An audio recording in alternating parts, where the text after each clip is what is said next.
मित्रों, एक बार पुनः नारायण क्लासेस बायोलॉजी में आपका हार्दिक स्वागत है।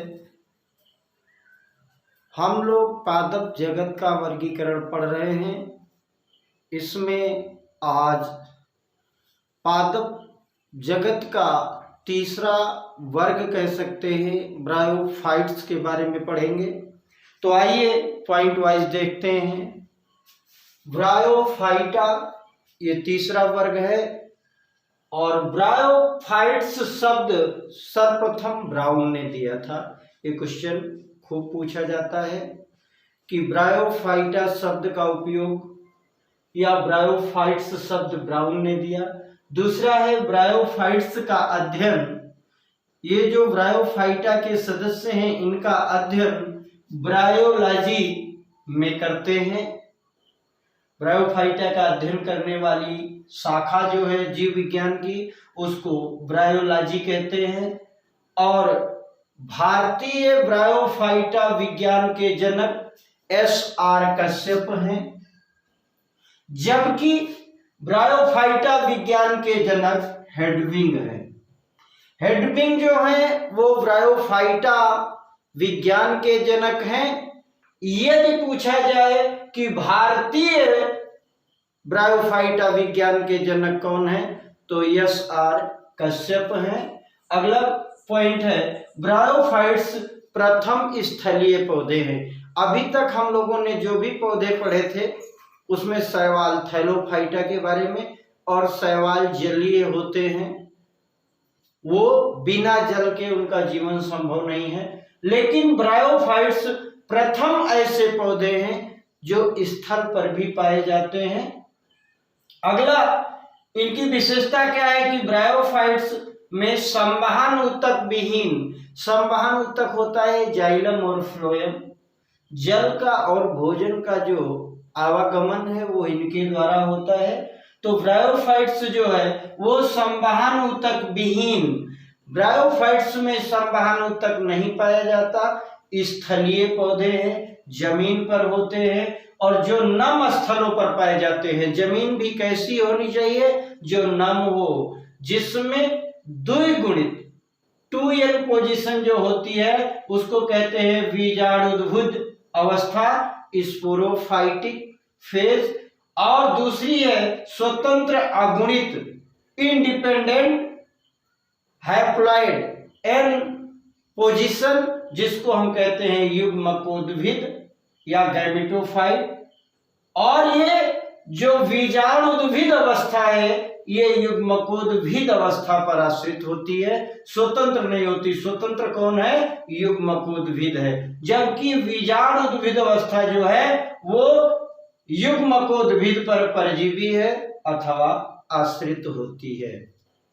अगला पॉइंट है ये प्रायः नम, सीलन या आर्द्रता कह सकते हो, जहां की जमीन नम होती है वहां पाए जाते हैं या छायादार स्थानों पर पाए जाते हैं।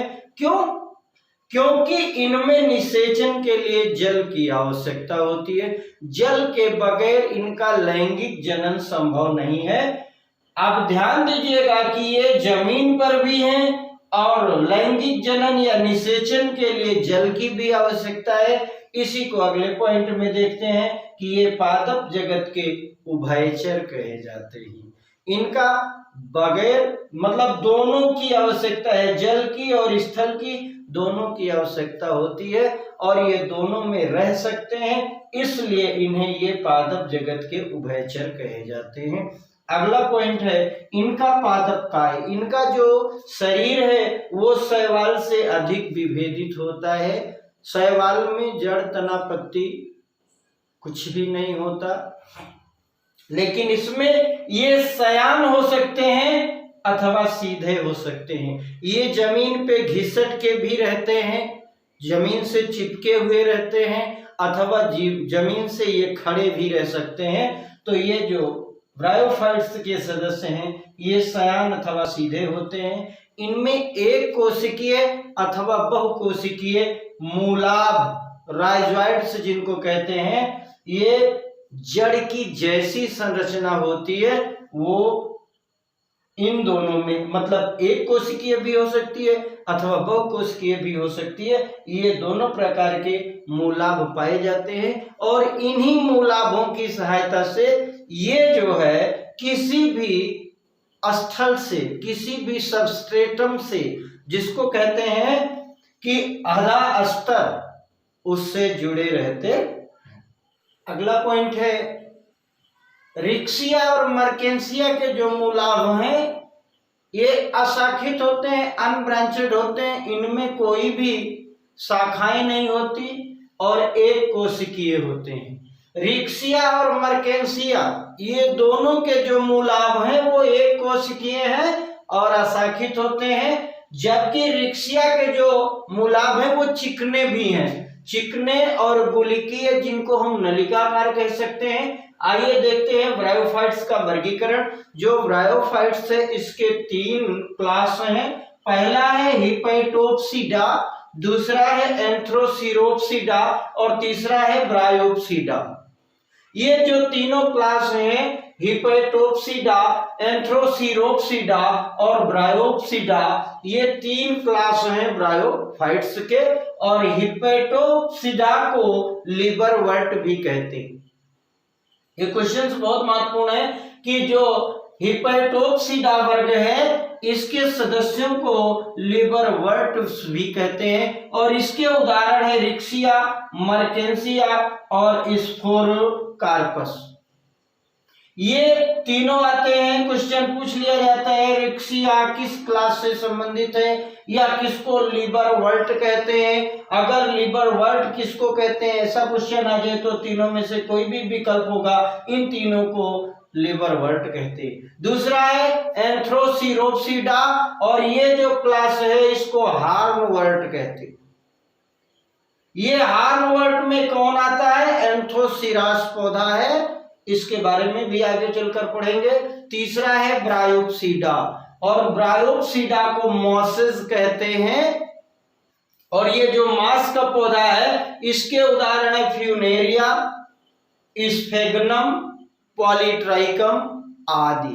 तो ये बहुत सारे पौधों के बारे में अगले वीडियोस में हम पढ़ेंगे।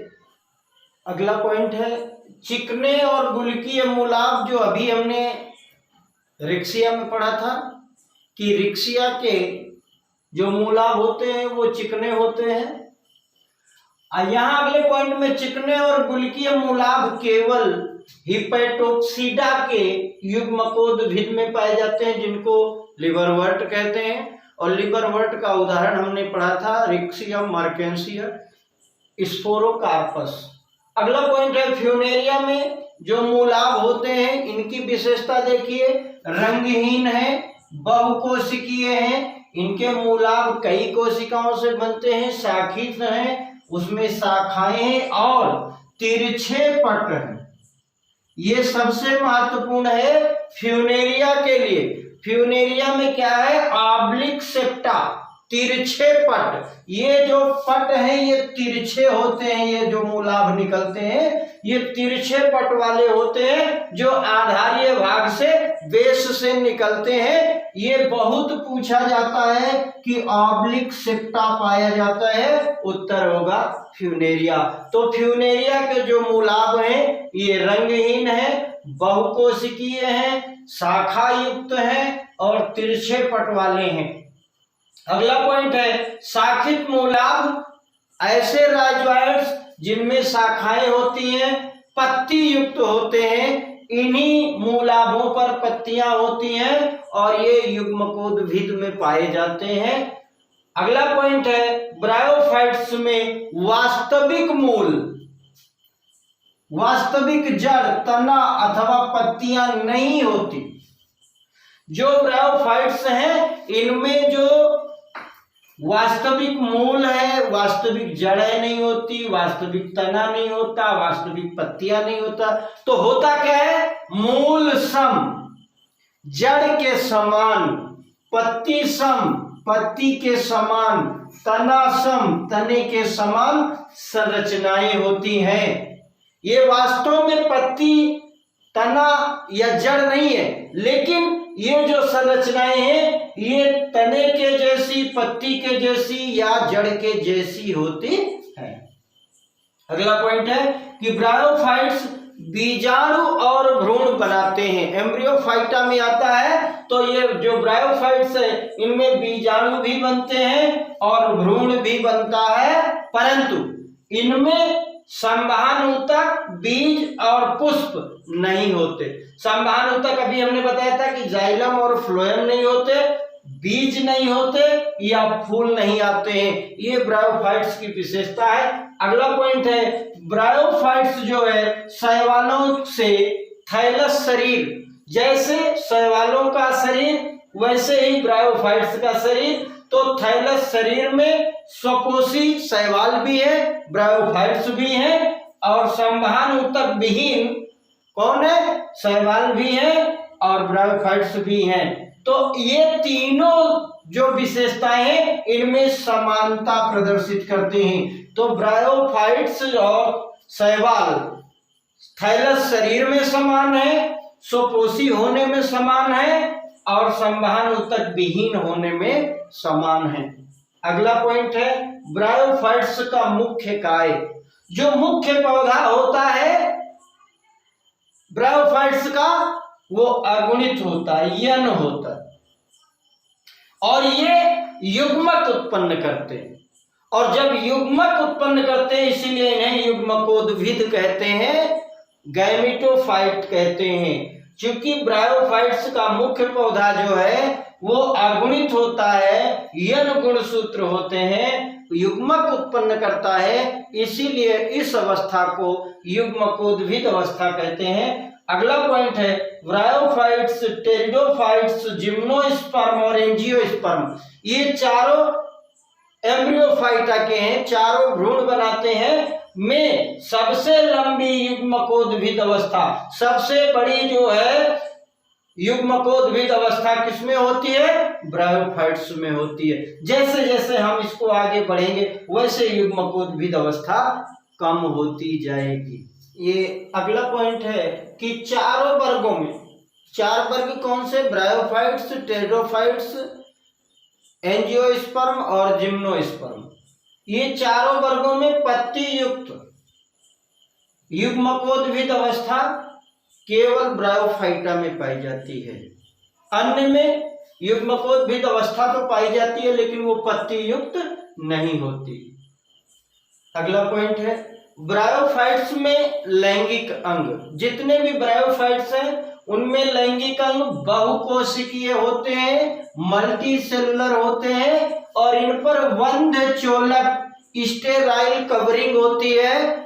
और ये मध्य बंध्य चोलक स्तर होने के कारण इनकी जो लैंगिक अंग है वो ढके हुए होते हैं, उनमें एक कोट होता है जिसको जैकेट कहते हैं, स्टेराइल जैकेट होती है। और इसी के कारण ये जो ब्रायोफाइट्स हैं ये शैवाल और कवकों से अलग पहचाने जाते हैं। शैवाल में और कवक में भी बहुकोशिकीय लैंगिक अंग होते हैं और ब्रायोफाइट्स में भी होते हैं। अंतर क्या होता है कि जो ब्रायोफाइट्स के लैंगिक अंग है वो बहुकोशिकीय के साथ साथ स्टेराइल जैकेट भी होती है, बंद चोलक भी होती है, वो कवरिंग भी होती है, जबकि शैवाल में और कवक में नहीं होती।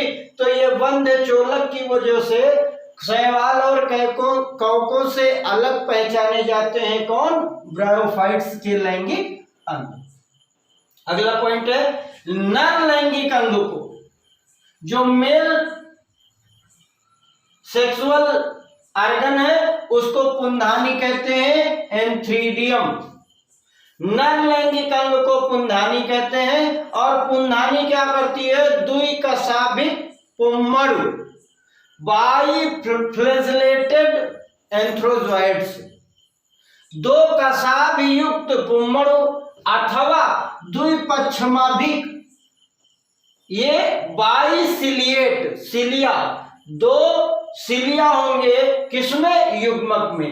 तो ये जो नर लैंगिक अंग है इसको पुंधानी कहते हैं और पुंधानी में द्विकशाभिक पुम्मड़ होगा अथवा द्विपक्षमाभिक युग्मक उत्पन्न होगा। अगला पॉइंट है ब्रायोफाइट्स में पश्चिमाभि युग्मक जो सिलिएटेड युग्मक की उपस्थिति है, ये दर्शाता है कि इनका विकास जलीय प्रजाति से स्थलीय प्रजाति की ओर हुआ है।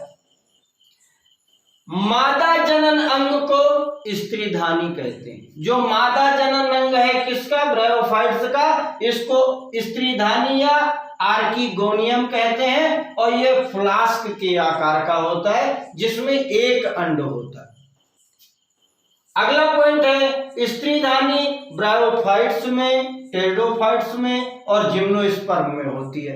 आर्किगोनियम क्वेश्चन आ जाता है कि निम्न में स्त्रीधानी नहीं होती, और ये तीनों विकल्प के साथ एक चौथा विकल्प हो जाएगा, या स्त्रीधानी पाई जाती है, ये तीनों विकल्प हो और अगला विकल्प हो इनमें से सभी। तो ये स्त्रीधानी जो है वो ब्रायोफाइट्स में, टेरिडोफाइट्स में और जिम्नोस्पर्म तीनों ही वर्गों में पाई जाती है। अगला पॉइंट है पुम्मड़ को पानी में छोड़ दिया जाता है। जब एंथ्रोजॉइड्स निकलेंगे तो वो पानी में उनको छोड़ दिया जाएगा, और ये जो ब्रायोफाइट्स है ये जल पर निर्भर रहते हैं। अगर जल नहीं है तो इनका आगे का विकास नहीं होगा। क्यों? क्योंकि युग्मकों को स्त्रीधानी के अंड तक पहुंचने के लिए जल पर तैर कर जाना होता है, और जब ये स्त्रीधानी के अंड पर तैर कर पहुंचेंगे तभी वहां निषेचन होगा। अगला पॉइंट है कि एक पुम्मड़ अंडे से संगलित होकर के जब ये पुम्मड़ पानी में छोड़ दिया जाएगा, तैरता हुआ स्त्रीधानी तक पहुंच जाएगा और अंड तक पहुंच जाएगा, तो वो पुम्मड़ जो है वो अंड से संगलित हो जाएगा और निषेचन जिसको कहते हैं युग्मनज बनाता है, जाइगोट बनाता है। और युग्मनज में तुरंत न्यूनीकरण विभाजन नहीं होता। जो जाइगोट बनता है वो 2n होता है, द्विगुणित होता है, उसमें मियोसिस नहीं होता, और इससे एक बहुकोशिकीय बीजाणु उद्भिद बन जाता है, स्पोरोफाइट बन जाता है। बिना मियोसिस के ही जाइगोट से स्पोरोफाइट बन जाता है, बीजाणु उद्भिद बन जाता है। और ये जो ब्रायोफाइट्स में भ्रूण है, स्त्रीधानी है और बीजाणु उद्भिद है, ये तीनों की बात कर रहे हैं। ये तीनों जो है भ्रूण भी और बीजाणु उद्भिद भी स्त्रीधानी से जुड़ा हुआ विकसित होता है, अलग नहीं होता है। स्त्रीधानी से जुड़ा हुआ ही भ्रूण और बीजाणु उद्भिद दोनों विकसित हो जाते हैं, एम्ब्रियो और स्पोरोफाइट्स। बीजाणु उद्भिद मुक्त जीवी नहीं है, इंडिपेंडेंट नहीं है स्पोरोफाइट, बल्कि ये एक प्रकाश संश्लेषी जिसको कहते हैं फोटोसिंथेटिक युग्मकोद्भिद, जिसको गैमेटोफाइट कहते हैं। गैमेटोफाइट से जुड़ा रहता है कौन? बीजाणु उद्भिद, और अपना पोषण प्राप्त करता रहता है। भोजन कौन बनाता है? युग्मकोद्भिद बनाता है। क्यों बनाता है? क्योंकि ये प्रकाश संश्लेषी है। तो प्रकाश संश्लेषण कौन कर रहा है? युग्मकोद्भिद। और उससे जुड़ा कौन है? बीजाणु उद्भिद। और बीजाणु उद्भिद युग्मकोद्भिद से ही अपना पोषण प्राप्त करता है। इसलिए जो द्विगुणित बीजाणु उद्भिद है, जो 2n स्पोरोफाइट है, वो अगुणित युग्मकोद्भिद जो n गैमेटोफाइट पर परजीवी है, युग्मकोद्भिद से ही बीजाणु उद्भिद अपना पोषण प्राप्त करता है। अगला पॉइंट है बीजाणु उद्भिद की कुछ कोशिकाओं में, जब ये बीजाणु उद्भिद बन जाएगा तो इसकी कुछ कोशिकाओं में मियोसिस होगा, न्यूनीकरण विभाजन होगा, गुणसूत्र बटेंगे, जिससे अगुणित बीजाणु बन जाएंगे, हाइप्लॉइड स्पोर बन जाएंगे, और जो अंकुरित होकर के युग्मकोद्भिद बना देंगे जहां से हम चले थे। ये जितने भी पॉइंट अभी हमने देखे हैं, आइए इसमें लाइफ साइकिल में एक जगह इसको देख लेते हैं। हमने कहा था कि मुख्य पौधा युग्मकोद्भिद होता है, यन होता है, और ये जो अगुणित होता है गैमेटोफाइट कहते हैं। इस गैमेटोफाइट पे 2 जनन अंग पाए जाते हैं, एक को हम पुंधानी या एंथ्रीडियम कहते हैं, और इसी को नर जनन अंग कहते हैं, दूसरे को स्त्रीधानी या आर्किगोनियम कहते हैं, ये मादा जनन अंग है। तो युग्मकोद्भिद पर क्या पाया जा रहा है, पुंधानी और स्त्रीधानी, और पुंधानी नर युग्मक बनाता है जिसको हम स्पर्म कहते हैं या एंथ्रोजॉइड्स कहते हैं, और जो मादा जनन अंग है ये मादा युग्मक या अंड कहते हैं, ओवम कहते हैं या एग सेल कहते हैं। और ये मादा युग्मक और नर युग्मक मिलते हैं, उस क्रिया को हम फर्टिलाइजेशन कहते हैं, और नर और मादा युग्मक के मिलने के बाद युग्मनज बनता है जिसको हम जाइगोट कहते हैं। और जाइगोट में असूत्री विभाजन होता है, मिटोसिस होता है। जाइगोट की कोशिकाएं बिना गुणसूत्र के बटे हुए क्या करती हैं, विभाजन करती हैं, संख्या बढ़ाती हैं और भ्रूण बन जाता है एम्ब्रियो। और जो एम्ब्रियो है ये बड़ा होकर के बीजाणु उद्भिद या स्पोरोफाइट बनाता है। अभी भी ये 2n है, ध्यान दीजिएगा, जाइगोट भी 2n है। और ये सारी संरचनाएं यहां से यहां तक तो n है, ये वाला ये कंडीशन n है, मिल गया 2n हो गया। भ्रूण भी 2n है, बीजाणु उद्भिद भी 2n है। अब ये जो बीजाणु उद्भिद है इसमें बीजाणु मात्र कोशा होंगी, स्पोर मदर सेल होगी, और जो स्पोर मदर सेल है इसमें भी 2n है। लेकिन अब क्या हो रहा है, अर्धसूत्री विभाजन हो रहा है, मियोसिस हो रहा है, तो n बीजाणु बनेंगे। यहां से n अवस्था शुरू हो जाती है, ये n बीजाणु बन जाएंगे। जो बीजाणु होंगे वो हैप्लॉइड होंगे या अगुणित होंगे, और ये अगुणित बीजाणु अंकुरित हो करके युग्मकोद्भिद बना लेंगे। ये पूरी लाइफ साइकिल है ब्रायोफाइट्स की, कि युग्मकोद्भिद से चले थे, युग्मकोद्भिद अगुणित थी, पुंधानी स्त्रीधानी बनी और फर्टिलाइजेशन हुआ, जाइगोट बना, भ्रूण बना, बीजाणु उद्भिद बन गया। इसमें जो स्पोर मदर सेल थी उनमें अर्धसूत्री विभाजन हुआ और फिर अगुणित बीजाणु बन गए, और अगुणित बीजाणु जब अंकुरित हो गए तो युग्मकोद्भिद बन गया। अब कुछ पॉइंट हम लोग ब्रायोफाइट्स के आर्थिक महत्व के बारे में जानकारी कर लें। इसमें क्या है कि कुछ मांस शाकाहारी स्तनधारियों, जो केवल शाकाहार करते हैं, ऐसे स्तनधारियों या कुछ प्राणियों को भोजन प्रदान करते हैं। कुछ मॉसेस, कुछ ऐसे ब्रायोफाइट्स हैं जिनको हम मॉस कहते हैं, ब्रायोक्सीडा के सदस्य हैं। वो क्या करते हैं, शाकाहारी स्तनधारियों को भोजन प्रदान करते हैं। दूसरी प्रजाति है स्फेगनम। स्फेगनम की कुछ प्रजाति पीट प्रदान करती है, और इसका उपयोग हम जलाने में पीट को करते हैं, ईंधन के रूप में उपयोग करते हैं। और स्फेगनम की कुछ जातियों में पानी को रोकने की या सूखने की अधिक क्षमता होती है, जिसके लिए इसका उपयोग पैकिंग में करते हैं, पैक करने में, और सजीव पदार्थों को स्थानांतरित करने में भी करते हैं। यदि कलकत्ता से कोई पौधा यूपी आना है तो उसके ऊपर क्या करेंगे, इस स्फेगनम को लपेट देंगे और ये पानी अधिक सोख लेगा, पौधा सूखने से बच जाएगा। अगला पॉइंट है लाइकेन समेत मॉस। लाइकेन और मॉस सर्वप्रथम ऐसे जीव हैं जो चट्टानों पर उगते हैं। पिछली वीडियो में हम लोगों ने कहा था कि ये जो है मरुक्रमक हैं, इनका पारिस्थितिक दृष्टि से बहुत महत्व है। अगला पॉइंट है ये चट्टानों को अपघटित करके अन्य उच्च कोटि के पौधों के उगने के अनुरूप बनाते हैं। ये चट्टानों को टुकड़ों में तोड़ देते हैं, वहां की मृदा को भुरभुरा कर देते हैं, जिससे अन्य उच्च कोटि के पौधे चट्टानों पर भी उग सकते हैं। अगला पॉइंट है चूंकि मॉस मिट्टी पर एक सघन परत बना लेता है, एक मखमली चादर बना लेता है, इसलिए वर्षा की बौछारें मृदा को अधिक हानि नहीं पहुंचा पाती और ये मृदा अपक्षरण को रोकने में सहायक है। सॉइल इरोजन जिसको कहते हैं, मिट्टी के कटाव को रोकने में सहायक है। यदि वीडियो अच्छा लगा हो तो लाइक और सब्सक्राइब करें, मित्रों तक चैनल को पहुंचाएं। मिलते हैं अगले वीडियो में, तब तक के लिए धन्यवाद।